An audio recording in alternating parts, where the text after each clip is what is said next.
میرے آقا صلی اللہ تعالیٰ علیہ وآلہ وسلم مکہ تشریف لائے، دوبارہ واپس آئے، مولا علی رضی اللہ عنہ کو بلایا، کفار نے سرکار کے گھر کو گھیر لیا، مشورہ ہو چکا تھا کہ آج ان کو شہید کرنا ہے۔ تفصیل ہے اس میں، پورا واقعہ ہے، میں اس طرف نہیں جاتا۔ میرے آقا صلی اللہ علیہ وسلم نے مولا مشکل کشا رضی اللہ عنہ کو مکے کے لوگوں کی جو امانتیں تھی وہ سپرد کی، کہا علی آج میرے بستر پہ لیٹ جاؤ۔ یہاں بھی ایک مولا علی کی ایک اپنی شان ہے۔ حضور اٹھے اور باہر تشریف لائے، 70 کافر موجود تھے، ہاتھوں میں نیزے، تلواریں، بھالے، حضور کو شہید کرنے کی مکمل تیاری ہے، مگر میرے آقا نے مٹی اٹھائی اور وہی مٹی کفار کی طرف پھینکی، تو اللہ نے انہیں اندھا کر دیا اور حضور ان کی صفوں کو چیرتے ہوئے صدیق اکبر کے گھر پہنچے۔ ادھر صدیق اکبر پہلے سے تیار تھے، رات کا وقت تھا، رات کو کبھی سوئے ہی نہیں، تو فوراً تیاری کی، سوار ہوئے اور غار ثور کی طرف بڑھنے لگے۔ اب جانے کا جو انداز تھا صدیق اکبر رضی اللہ عنہ کا، یہ کمال کا تھا۔ ایسے ہم ان کو تمام صحابہ میں سب سے افضل نہیں کہتے، ہمارے علماء نے، اسلاف نے، صحابہ نے، اہل بیت نے ایسی عقیدہ نہیں دیا کہ بھائی یہ شخصیت بھی ایسی ہے۔ انہوں نے جو حضور سے محبت کی نا وہ کوئی نہیں کر پایا، انہوں نے جو حضور سے پیار کیا نا وہ کوئی نہیں کر پایا، انہوں نے جو اپنے آپ کو حضور پہ فنا کیا نا وہ کوئی نہیں کر پایا۔ ہر صحابی شان و عظمت والا ہے، سنی ہوتا ہی وہ ہے جو ہر صحابی کو اپنے سر کا تاج مانے، اپنی آنکھوں کا، صحابی کی پاؤں کے نیچے آنے والی خاک کو اپنی آنکھوں کا سرما بنائے۔ ادنا سے ادنا صحابی کی بھی توہین کہ اس کو گمراہ کر کے کفر کی طرف لے جا سکتی ہے، لیکن تمام صحابہ میں افضل اعلیٰ صحابی سیدنا صدیق اکبر کی ذات مبارکہ، اور سیرت دیکھیں کتنی کمال کی تھی۔ اب جانے کا انداز، مدینے کی طرف بڑھ رہے ہیں، تو صدیق اکبر رضی اللہ تعالیٰ عنہ، ابن کثیر اور دیگر تمام مفسرین نے لکھا، کبھی حضور کے دائیں طرف آتے ہیں، کبھی بائیں آتے ہیں، کبھی آگے چلتے ہیں، کبھی پیچھے چلتے ہیں۔ حالانکہ چلنے کے انداز میں ادب یہ ہے کہ بڑا آگے ہو اور چھوٹا پیچھے ہو۔ کسی بزرگ کے ساتھ جا رہے ہیں تو اس کو آپ آگے رکھیں، آپ پیچھے رہیں۔ ہاں اگر آپ میزبان ہیں، وہ مہمان آ رہا ہے اور اسے راستے کا نہیں پتا، اب اجازت ہے کہ میزبان آگے چلے، مہمان پیچھے ہو۔ اب ادب یہ ہے، اب آپ بولے مہمان کو حضرت آپ آگے چلیے اور میزبان صاحب پیچھے ہو، تو یہ ادب نہیں ہے، یہ ادب کے خلاف ہے۔ اسے کیسے پتا کہاں جانا ہے؟ وہ تھوڑا چلے گا پھر رکے گا، پھر چلے گا پھر رکے گا، راستہ ہی نہیں جانتا۔ اب ادب یہ ہے کہ میزبان آگے چلے، مہمان کو پیچھے رکھے۔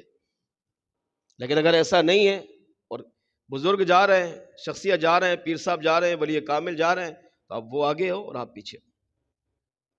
صدیق اکبر رضی اللہ تعالیٰ عنہ نے کیا کیا؟ کبھی حضور کے دائیں طرف آتے، کبھی بائیں، کبھی آگے، کبھی پیچھے۔ میرے آقا صلی اللہ تعالیٰ علیہ وآلہ وسلم نے صدیق اکبر کے اس چلنے والے انداز پہ تعجب کیا، یعنی اس کو یوں سمجھے کہ یہ شمع ہے اور صدیق اکبر پروانے ہیں، جو جس طرح پروانہ شمع کے ارد گرد جھومتا ہے نا، گھومتا ہے، صدیق اکبر سرکار کا اس طرح طواف کر رہے تھے جس طرح مسلمان کعبۃ اللہ کا طواف کرتا ہے، اس طرح چکر لگا رہے تھے، اور اتنی محبت بھرا انداز تھا کہ سرکار تعجب کرنے لگے۔ پوچھا صدیق اکبر یہ کیا کر رہے ہو؟ آج تمہارے چلنے کا انداز بدل چکا ہے۔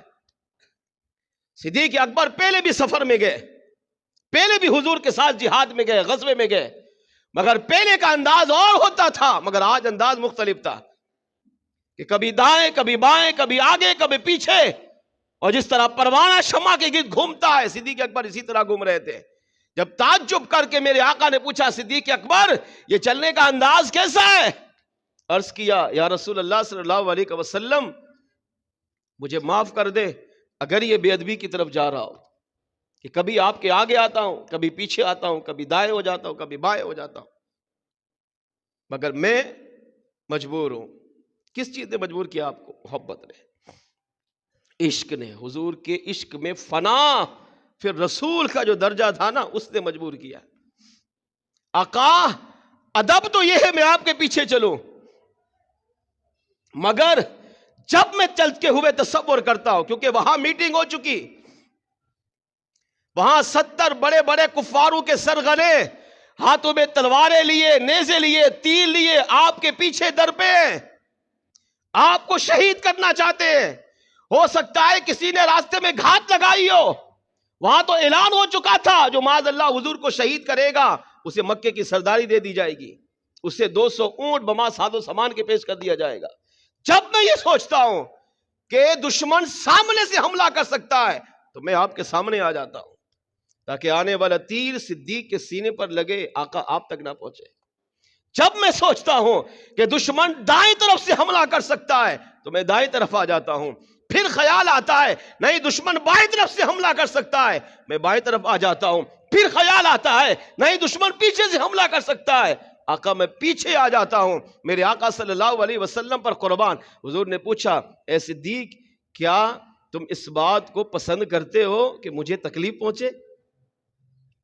یہ انداز بتا رہا تھا پسند نہیں کرتے، مگر میرے آقا نے پھر بھی پوچھا کیا تم اس کو پسند کرتے ہو مجھے تکلیف پہنچے؟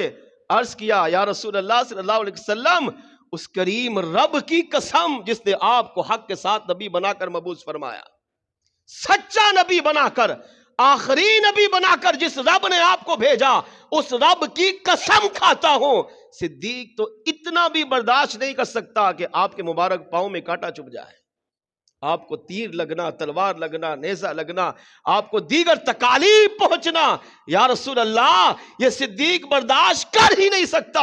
میرے گھومنے کا مقصد بھی یہی ہے کہ میں آگے آ کر اپنی جان کا نذرانہ آپ کے قدموں میں نشاور کر دوں، مگر آپ کو کسی آنچ سے بھی آنے سے بچا لو۔ صدیق پر اگر یہ غلامی اور یہ خدمت اللہ قبول کر لیتا ہے تو سمجھ لیں کہ اللہ نے مجھے دنیا میں ہی معراج عطا فرما دی ہے۔